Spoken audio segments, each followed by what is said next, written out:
again, everybody. This is Sangwadzi Spiweka Chizamapumo with our podcast, Inspired Voices with Sangwadzi. Today, I come to you again. As usual, we bring different people, different guests to talk about topics which talk about themselves, or sometimes I bring a group of people to talk about a specific topic. Today's topic is single parenting. People become single parents sometimes by design or by default. The partner passes on and leaves one with one or two children. And at times, people quickly go on to get married. Sometimes people don't, they raise their own kids on their own. And a lot of time, the stereotypical situation is a woman who is left with children and the man goes off and doesn't do his due diligence, or he doesn't do his job, right? But we see that in today's world, things have changed a lot. And we have single parents, different kind of single parents. And today I've got a very amazing group of 3 people who are single parents. I've got 2 women and a man. They both have all 3 have single parented, and they raise amazing kids. And as I said, Inspired Voices will bring voices to inspire, to educate, to inspire us, and also to keep us grounded and to touch on topics that otherwise we wouldn't go to. So welcome to Inspired Voices, guys. Thank you for having us. Thank you, Auntie. Thank you. Good. I will start with I want to start with the man. I'm going to start with Isaac. Isaac is in Cape Town. Tell us a little bit about yourself and how you became a single parent. Talk about your son. You talk to me about it. I think we need to share this. So I was going to be very cheeky and say you went with the stereotypical patriarchal nonsense of starting with the men, but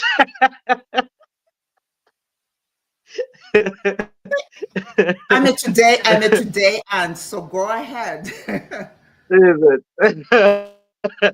No, that's okay. Thank you very much. So, as you mentioned, I am in Cape Town, and I'm a single parent to a now teenager, which is crazy to think of if I sort of like, try to think of how quickly time is gone. And how, as they say, you need to like seize the day and work with the time as it is there, because I'm quite taken aback to say, oh goodness me, the young man is 13 years old already, and time has gone very quickly. So um it has been my son and myself for a while. I started single parenting when he was 2.5-ish years old. And as you mentioned at the beginning, that people become single parents for different reasons, by default or by design. On my end, it was more by default, because we could be a design, one can say, because his mom and I amicably decided at a point, like, okay, cool, I think we need to do this separately, and we would do this way better if we do this separately. And he ended up with me. We both agreed that he could be with me because she was still studying and I was a bit more stable at the time, and it turned out to work well in that regard. So yeah, that's about me. And I work professionally as a teacher and as a sports coach here in Cape Town. And yeah, I think that's about it for now, until you ask me further questions, Okay. obviously. Okay. Yeah. Okay. Let's leave it at that. Let's move to Zora. Zora, I know you're a professional journalist. You're a professional woman. I've known you a long time, and your daughter. She's a woman now. Talk to us about your experience and how you ended up single parenting. Thank you very much, Sangwazi. This has been an amazing journey. I'm a mother of a 30-something-year-old. And yeah, it just didn't work out between her father and I. So we went our separate ways. But I have been lucky because I remained in Zimbabwe. I travel a lot in my job, but I've had the family to help me look after her. So my daughter has been raised by my family and myself. And I'll tell you a very interesting story. When her teacher, I think she must have been maybe 6, 7, she was asked to write about her mother. And she wrote that she had 2 mothers, one that went to work and one that stayed at home. And that's my sister. And this lady was like, oh, ticked off that this child must be with a lesbian couple, in a lesbian couple family. So I was called to the school to find out more about my child, and the kind of home that she came from. And I told them, well, I'm a single mother, but my sister is there to look after my child as well, especially when I travel. So, that was quite interesting. But it Yeah. is on 2 points. I mean, she's a mother of a 30-year-old. Anybody who looks at you, they probably think you yourself are 30. And how do you have a 30-year-old daughter? You're too kind. It's true. But Yeah. As you said, as you mentioned, different scenarios and different localities, they create a certain environment for raising children. And it's there are people in the diaspora, there's no such thing. You can't even think of a child having anybody to look after them except the daycare, which is a lot of money, right? But also, what I'm trying to say is that there's this stereotype of thinking that people who raise their own children, those children come from broken homes, a statement which I don't ever want to say. This so negative. There is absolutely nothing broken about it. This child was just being raised by a single parent. And I would like to urge people to stop using those kind of words, right? When describing people who are raising their own children. There's nothing broken about it here. Yeah. So because you live where in Zimbabwe, you live back home, it's a different environment where there are all these people who help you, who have an input in the upbringing of this child, which I take my hat off to, and really to a large extent helps bringing up solid people. Now, I want to go to Glenn. Yeah. Go ahead, Zora. Mm-hmm. Go ahead. No, I was just in agreement with you that people do have stereotypes of how children raised by single parents should behave and should be, and when they turn out quite right, then people are shocked. In fact, I don't think they should be shocked. This is my opinion, and I could be right or wrong, but that's how I look at it. Sometimes it's a safer space to raise a child because there is no haranguing each other, arguing about this, that, and everything when people don't agree on certain values. And it does happen. People meet and after a while they realize they've got different values, and how are we going to raise a child? And it's always arguing over, no, it shouldn't be like this, it should be like this. Whereas when you are a single parent, there's an upside to that. It's easier because you know what you want for your child, and that works without any harassment. Now, Glenda is in South Africa. Talk to us about. Again, I spoke to you earlier on, and again, it pretty much was by design. You didn't single parent because you found yourself, and then things didn't work out, which happens. But for you wanted, you go ahead. I shouldn't go in front of you. Just go ahead and tell us about your story. Thank you, Sangwadzi. Thank you so much. And so I'm Glenda. I'm here in South Africa, and I think motherhood has been just something that I desired so much, for so long. And I I thought about, I think everything that we're talking about around the perceptions and the stereotypes, for me, I actually decided I would ask my parents that I would like to have a child, and I did that. And I did that understanding where I was in my life, I kind of felt like, I'd done my profession, and I kind of felt like I wasn't going to find a relationship that I want at the time. So I made a decision that, but I want to have a child. Sometimes you're trying to look for things that are not necessarily what you need, but you know what you want. So for me, it was by design. And, I walked through that process of actually thinking through motherhood and so forth. And it's just been a journey. And I mean, it's not like what I read in the books, obviously, right? raising, I'm raising an I'm absolutely amazing 9-year-old going at 95. So I learn a lot every day from them. They call them twins. I think they call them Mhm. that for a reason, kind of like they come in doubles, right? And you really have to manage everything as you go along. But I think it's a beautiful journey that allows for me as in my profession. I'm a coach. I also do research work around public health, and it's allowed me to be able to move about. But in the moment as well of thinking about motherhood, I had to think about the friendships that I had around me. And I co-mother my daughter with somebody, a very trusted friend who said, wow, going through this journey may be something that you want to think about, and I want to be there for you. And absolutely, it's been an absolutely amazing journey for the last 6 years, because those sort of the years that I began to see, I need this, I need that. My family is so far out in Zim, I can't really send her by bus every morning for care. So we have to make means where we are, right? Yeah, I absolutely love the challenge that I go through as a mother. I think maybe the mother that I am, sort of thinking practically of the things that I need, but I'll share as we go along. Yeah, thank you. Mhm, mhm. So, Isaac, back to you. Yeah, Your boy is not a kid anymore. Who helped you in the process?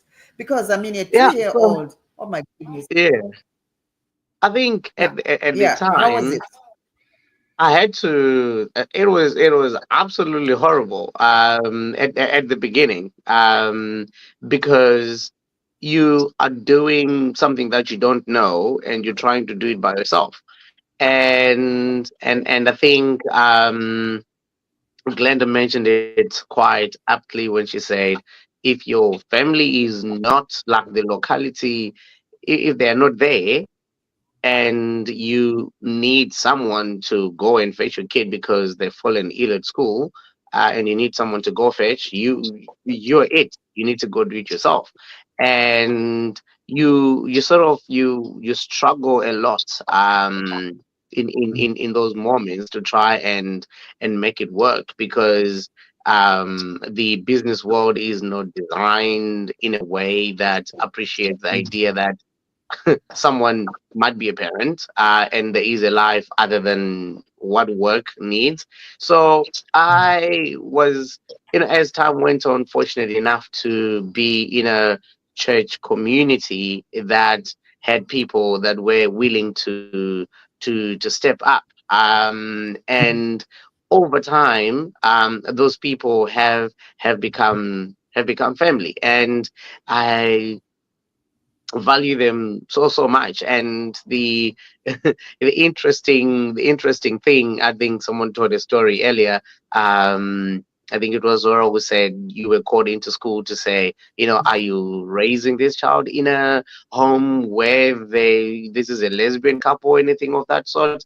On my end, the people that stepped up to that are my family, as we speak, were white people. And at school, if I send Loiso's honorary grandmother, who is his granny, because my mom passed on a little while ago, and when she would go to fetch him, there would be so many questions around, like, but who are you, what are you doing with this child? And she has been spending a whole lot of time, actually her whole family, with my son. And some moments there would be they would be walking in the shop, and other people would go to them like, "Oh, he's such a beautiful boy. When did you adopt him?" I'm like, "No, he is not adopted. He is part of our family, but he has got his own parents." That. But the people Yeah. that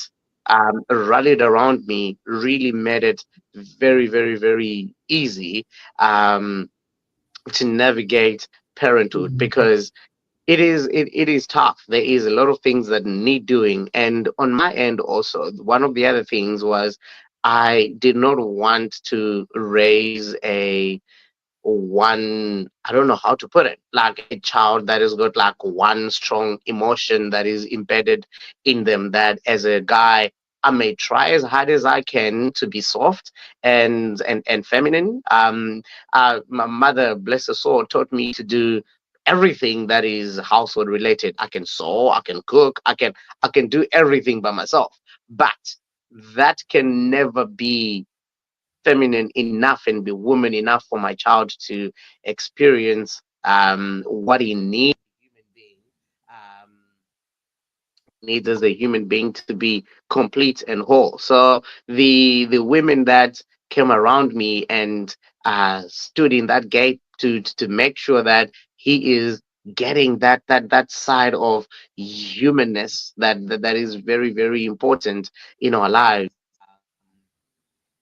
have been have played a very, very big role, making sure that I raise a boy that is a complete human being in a way. And he is, I don't tell him enough. I do sometimes, and that the quality of person that he is. And I think it shows in the people That's amazing because I sense this that that balance. the kind of Yeah, you're kind of going in and out, Isaac. Your volume, I think. of Okay. making sure that, oh, did I lose you there for a Yeah, second? yeah. But something is going on with your audio. It's going No, your I audio. think we're having load shedding in this part of the world, and I think my network is a bit wonky. But Okay. I'll keep on trying there. Can Yeah. you do you have Just me leave now it. completely? Yeah, yeah, we can hear you. So just hold it there, and then you were saying very interesting things Yes, that your son's grandmother, your son's South African grandmother, she also happens to be white, right? yes, And I can imagine yes. them having to pick the child up at school and say, "What is going on here?" Right?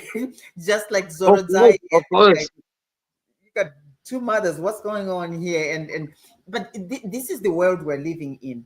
It's a completely different world, and Mm. you can zone in on that and benefit from it, or you could choose to be otherwise. And you talked about your church community who have also been very supportive, and I can imagine. See, I sometimes when you look at how we raise our children, and or how we live as particularly as Black people, there are certain things Mhm. that you would expect in a white community, which is we are totally different in the way we Yep. we, we do certain things. But it takes a it really is it takes a village to raise a child. It really does take a for me, when I was growing up, it was a different world, of course. I mean, you could stay next door for 2 days and come back and it's okay. Your mother is going to a funeral and you come back and it's fine, no problem. You know, but in certain localities, in different areas that we live in, that's just unheard of. I mean, why are you doing that, right? But I wanted Hmm. to ask you, Isaac. I want to go back to the traditional assumption that a man, if you're divorced, 2 months later, your friends, your family, they'll be like, I think you need somebody to help you. Um, Oh yes, oh yes. yeah, and wherever you go, you are a very attractive young man. You are educated and got your things going. I'm sure it's like even a church there. They're like, I think why doesn't he formalize this? Get Oh, somebody ah, to the oh what is goodness. how has it been like? Okay, so I think to start like at home even my poor mom, shame, she she was very, very driven in wanting to be like, I have left you. And she didn't say anything for a good portion of a year. And eventually she said, I think we have given you enough time to deal with whatever it is that you're dealing with. You need to sort it out and get on with it. And at that point, I was very not interested. I was very invested in wanting to do the absolute best that I could for my son. And I felt that if I start other relationships or start, that would sort of get in the way of what I wanted to do, and it would just involve a whole lot of other dynamics that I felt that I was not ready for at the time. But the pressure, well, now not pressure as it were, because I think my family to a great extent sort of have not given up, but sort of understand, like, okay, he's going to do his own pace and he will get there when he does. But if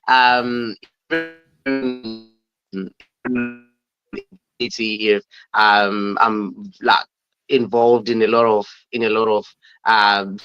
sports things and all of that, and left, right, and center people would be trying to hook you up with people like, I know somebody that would really suit you really, really well, and family will be pushing on its side to say, is it a lack of money? If it's a lack of money, we will make a plan, but the pressure was there, and my sister at a point, also that stereotypical stance was sort of like, oh, maybe you can tell something more going on, you can tell us, and we love you, we won't judge you. Because she was insinuating that probably maybe I am in a relationship with another man, and hence me just keeping everything quiet in that way.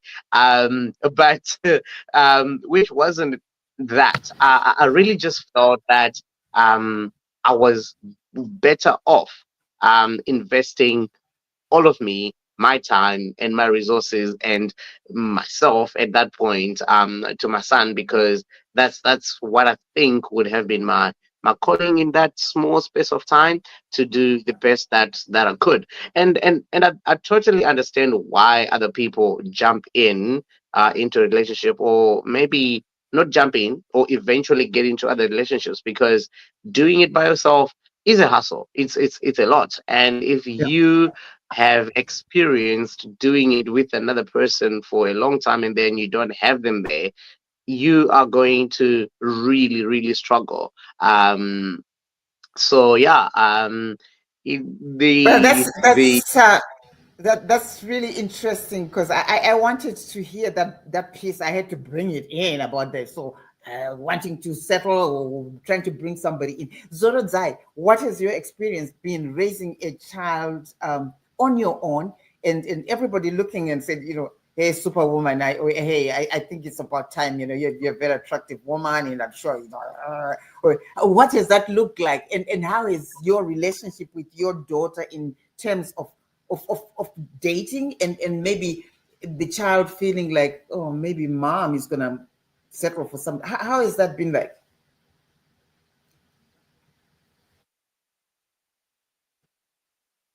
Unmute. Oh, there we go. Sorry. First of all, society looks at women who have had a child in a different way. You are not pedigree anymore.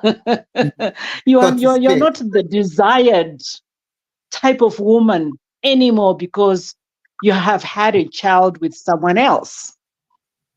I think let's just look at that, because there's that whole, like, why did she break up with the person that gave her the child in the first place? So why was she left? Why was she left? Why was she left? Because they don't think. Why was she left? There was something wrong with her. And then you attract a lot of people who are already in their own relationships. And somebody had the audacity to tell me that if I didn't settle for him, who was a person who was in a relationship, then I was going to die an old and bitter woman. But for me, like Isaac, the one most important person in my life, even up to now, is my daughter. So I wouldn't want her, I would not have wanted her to be in a situation where she is struggling to get to know this new dad in her life, this new person. Does she call this person a dad? That's, so you become so heavily invested in your child that you really don't have time for anybody else. And relationships are a job. You have to work on it. So you make a choice. I've made a choice to work on the relationship with my child. Yes, I've had relationships with, gentlemen here and there, but sometimes you just find that it's probably not in the best interest of you and your child, and they may have their own children as well. So there's just so much at stake, and in addition, you have to contend with their family, particularly the women. They're the ones who will be like, where was she? And where was she? But and I've been in the media, and people look at us as women who are of loose morals sometimes, maybe because we are so outspoken. So all that works against you. So I've made a decision to give my child the best I could, the best education I could, private school education where possible, travel as much as I could with her. And also the good thing about it is I don't have to be asking for permission from anyone. Yeah. Sure. Glenda, what's your experience with your, I mean, what I'm hearing here are women who are not apologetic, who are not asking for validation in any way or any form, and who know themselves. But I'm not saying there are not some sisters out there who have had struggles, single parenting. Yes, somebody actually lives with 5 children and you don't really have a job or know where to start. Those are heroes too. I could bring them here and they could talk about their stories of doing it on their own through very difficult times. I am not denying that, because one would say, Sangwadzi, you're just bringing these professional women who are flying high and their children are 30 years old and they're living the diaspora, they're done with university, and no. And Isaac is, look, he's a teacher and he's doing well, and this, no. But this particular topic, we want to talk about single parenthood. I wanted to go off track, other than the stereotype that every woman who has been left with a child is struggling, and the next thing they just want to get even a recycled husband to call a husband to. But it's not always the case, as we can see here. Glenda, what is your experience been raising your Thank you so much, Sangwadzi. I think I was having a moment of questioning, why Isaac has got the buffet sort of prepared for him. Like we have somebody, but I think Zorodzai has sort of highlighted that she has responded that a single woman with a child is not necessarily the perfect partner for any man. So perhaps it's something that is in the know, that they have been, so we don't necessarily want them in the family. And I think she highlights quite critical points. But I want to go further to just say I think there's a conditioning around what single parenting looks like and what the expectations for other people are. And I think for me, there was a place in my heart where I actually just knew that this is going to be a challenge for me. It's going to grow me. Sometimes it's going to make it very difficult. And I wanted to invest in my daughter because that's what I wanted, right? And the decision was, I'm going to do 1, 2, 3. And I remember that I, at some point, was thinking it could be really better if I have somebody. But I never exposed my daughter to any of those situations because I wanted to understand exactly where that mindset of that person is. And some of the things, as Zorozai has just said, I had somebody say, this child is in a very expensive school. I don't understand. You could actually take her to a government school and, we could utilize much of that money into my business. And I thought, Whoa. No. Cross. So you just gather that there is no investment, there is no alignment. So already that tells you there is no alignment, because what then happens with professional women is that you looked at as, well, I'm going to help you to downgrade because I can't really have you the way you are. So those are some of the challenges that I find. They're not spoken, Sangwadzi. These are things that are not spoken, but you can hear somebody saying, well, you need to be cultural in this way. You need to present yourself in this way. And then you may seem like a single woman who's just delayed in marriage. And maybe we don't talk about the child. You understand? So you meet with a lot of challenges in life around trying to look for a relationship, around trying to find a good partner. So I think for me, it's looking for a good partner who, anything else then falls in place to learn together. And I have not had the time, having tried some ways at some point, right? I realized that I think I want to invest in my daughter. I want to invest in myself and the relationship that I have with my daughter, because it's going to help me to realize that which I actually wanted in the first place. So you realize that it could be a time waster. It could be something that think, and the health implications. I think Zoro just highlighted a lot of the implications around, are you going to have the conversation with the child in preparation for this new relationship?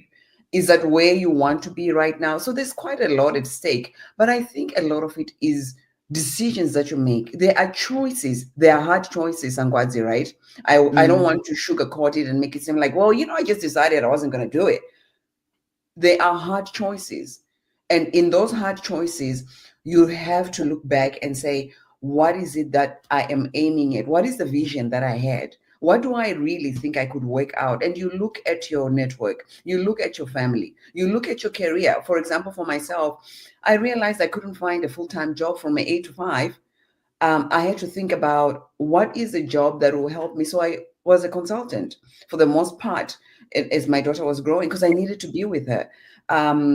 Thinking about, yes, I do have the co-parenting, but there is an understanding the co-parent is also working in different times. Sometimes they work on weekends, sometimes they work, late hours, because they work in retail. So those are important things to align. And it's a place of humility. It's a place that humbles you in being a single parent. There's a lot of things you have to think about, and think about your support system and how it actually can work for you. It doesn't always work for you in how you want it, but in that you also then find ways to say, this is what I want to do. I think the most important thing that I hear from these conversations, from Isaac and Zoro, is about boundaries. We made boundaries around our relationships and what we wanted with our children. And that helped in the decision making, that you don't have somebody go, maybe, the school fees you're paying is too much. We could do differently. You're thinking about, I have a vision and I know what I want for this child. Therefore, you coming in and already saying this, I don't think so, right? So already those boundaries are in place, and they cannot be broken. And I think that's very true. Because in life, really, boundaries, you have to set the boundaries, because if not, people drag you. And I can imagine with Isaac being a man, and if you don't put your foot down, where they just know that, what, if he needs something, he'll come to us as the family, or to your church, or to your group. But you know what? He's doing pretty good. if he needs something, he'll come. Don't go there trying to pry and then, put your nose into it and tell him what to do with his son, But Isaac, do you think it would be any different if you had a girl daughter, a girl child? Do you think it's better Oh that goodness, Grace I is a think boy? yes, indeed, that would have been a completely different situation. And I think I'm now talking as a teacher and have dealt with girls when they are preteens, when they're teenagers, when they're young adults in the work that I do. There would have been so much I wouldn't have known nothing to do with, because the emotional like, I've noticed that girls mature way quicker emotionally than boys do, very, very easily. I will have a group of 14-year-old boys that I'll be dealing with, and what I want to be done and what I'm hoping to be understood in lessons and things that I'll put across, that same content given to girls, they'll get it, and they'll get it done in the time that I'm expecting the work to be done. With boys, that is going to take a day or two for them to actually get to a point of understanding what's going on.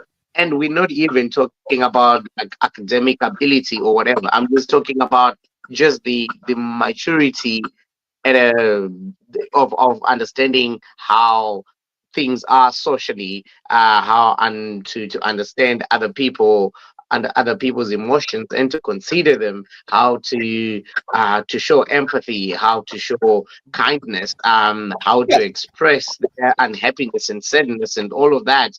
And that takes someone who is also emotionally grown to be able to deal with a child that is going through those emotions. And I feel that as a guy, to have been in a place to try and raise a little one that is a girl, that would have been really, really difficult. You would need way more help um than you would if you're raising a boy, because I think with and I don't mean to say that we have got to ignore the emotional education and the emotional support that we give to girls, that we need to abandon it with boys. We don't. And I do that work with my son continuously. It's something that you need to do over and over, but the reality of it, it would have been a different ball game altogether. Absolutely. Um, I understand. yeah. I totally understand. We almost like 45 minutes into this discussion. Usually I take 30 minutes of my comment, but this is a topic which I needed to bring more people. But we are already gone 37 minutes. And I see Glenda has dropped. I don't know, maybe network again. But I would like to thank you so much. I don't know if you have one last word, one last sentence, what it's been like single parenting, Zora, to wind up this program. I love telling stories. I know you do. The headmaster of my daughter's school was on a flight with me from Harare to Joburg. And I sat next to him and I reminded him, oh, my daughter is at your school. And when I told him my daughter's name, he was like, oh, she's so well behaved. I can tell she comes from 2-parent home. Are you kidding? See, those are the biases that people have, and they actually take them for Yes. granted, and they just think, Yes. that's just cool. No, it ain't Yes. cool. Mhm. But you've done a good job. I know the young lady, and she is doing flying high, and we are proud of that. Thanks. And Isaac, Thank you. fantastic, Loiso, good job. And I'm sure those are the young men who will be able to understand what new relationships are, because they were brought up by a strong man, and no question about that. And thank you so much for coming to the program. And I know I can always tap on you if I need any other participants to talk about topics such as this. And I hope one day I will invite your kids to talk about being raised by a single parent. It will be interesting there to hear what they have to say. Yeah. It would be Yes, fantastic. Thank you Yes. so much. And I hope to see you again soon. You stay in studio for a while. Let me sign out now. And to those who are following me, thank you so much. I'll be seeing you soon on our next segment. And again, like, share, and subscribe to Inspired Voices with Sangwadzi. Thank you so much. This is Sangwadzi Spiwe Kachizamba. Good night and good day.